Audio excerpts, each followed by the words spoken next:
It all started with a single splash, midnight, in a glass-walled boardroom 48 stories above Manhattan. A janitor accidentally poured water over the CEO's laptop, right as she was about to sign a billion-dollar contract. The room froze. Sparks hissed. And then, the screen flickered back to life, revealing something no one in that tower ever expected.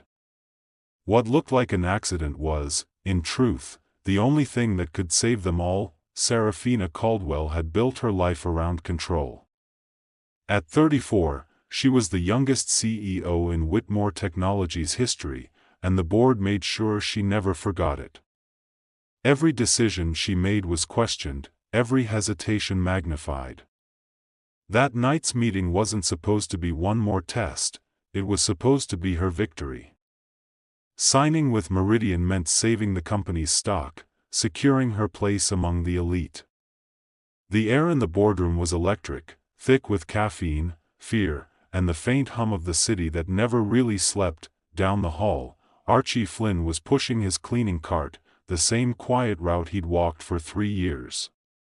Most people never looked at him twice. Just a janitor. Invisible. That invisibility was useful. It gave him time to see what others ignored. He'd once been someone else, a cybersecurity engineer, sharp enough to build firewalls that could stop nation-state attacks. But life had a way of rewriting resumes. One betrayal, one ruined reputation, and suddenly the man who'd once secured networks was securing floor tiles. His daughter, Audrey, was 8. She was the reason he'd chosen the night shift, the reason he endured the silence of these high floors. Every night before he left for work, she'd hand him a sketch, blueprints of imaginary inventions, machines that could make water talk, she said. He always smiled, pinned each drawing to their refrigerator, and promised her one thing: we do clean work, honest work, but tonight wasn't clean. Not when Archie noticed a flicker in the wireless access light outside the boardroom, a pulse that shouldn't exist. Someone had tampered with the network, and it wasn't a mistake. For 3 nights, he'd seen data streams where there shouldn't be any. And now, as he passed the conference room, the voices inside were tense: Meridian's contract, security audits, stock panic. Everything lined up too perfectly. Something was wrong. Then came the accident that wasn't. As he turned, his cleaning bucket tipped. A sheet of water arced through the air, glinting under fluorescent light, and spilled directly onto the CEO's open laptop. Gasps echoed through the room. Saraphina's face turned white, then red with fury. Sparks snapped from the keyboard. The screen died, and then revived. A progress bar blinked alive, uploading confidential files to a hidden Meridian server. The silence was deafening. Archie met Saraphina's stunned gaze and said the words that changed everything. Now, do you see why I had to do that? Security dragged him out minutes later. His USB drive was seized. His name was on the chopping block. But by the time Saraphina followed her instincts, finally listening instead of commanding, it was too late to ignore the truth. Leo from IT ran diagnostics and confirmed it: her laptop had been compromised. Someone inside her own team had planted the breach. And the janitor, the man she'd nearly fired for mopping too slowly, was the only reason she'd found out before signing away her company. When Saraphina entered the small interrogation office, Archie was sitting quietly, hands folded, eyes tired but steady. He told her everything. The unauthorized access points. The cable runs that didn't belong. The night Clinton, her trusted assistant, had entered the server room after hours. I couldn't stop it from the inside, Archie said softly. So I stopped it the only way I could. Saraphina listened. Really listened. For the first time in years, she heard something her own boardroom couldn't offer: truth without agenda. When Leo confirmed Archie's theory, the floor dropped out from under her. If that upload had finished, Meridian would have owned the Aquila project, the technology that could read and purify water in real time. Billions lost. Careers destroyed. Help us fix this, she told him. Why would you trust me? He asked. Because you stopped an upload instead of starting one. The storm had only begun. But for the first time, Saraphina was standing on the right side of it. The next 48 hours were chaos. Every system in Whitmore Technologies was under lockdown, every executive under scrutiny.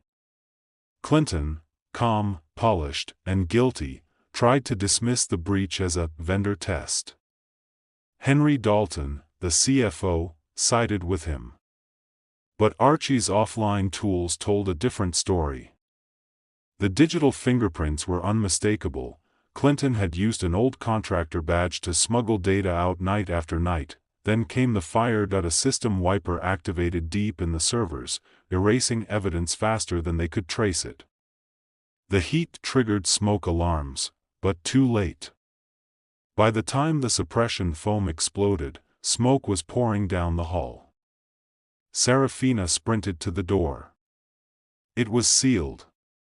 She pounded on the metal, shouting for help, but it was Archie, his keyring flashing silver in the red light, who bypassed the lock, dragged her clear, and saved the only backup drive that mattered. That night, soaked and shaking, Saraphina realized something. She'd built her company around power and control, but it was integrity that had saved it. They worked together until dawn, tracing code, mapping access logs, setting a trap for the thief who'd betrayed them.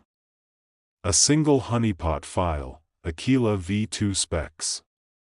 One last test of trust. Clinton took the bait. Within hours, the FBI stormed Meridian's offices. Every hidden transaction, every message, every stolen blueprint led back to him.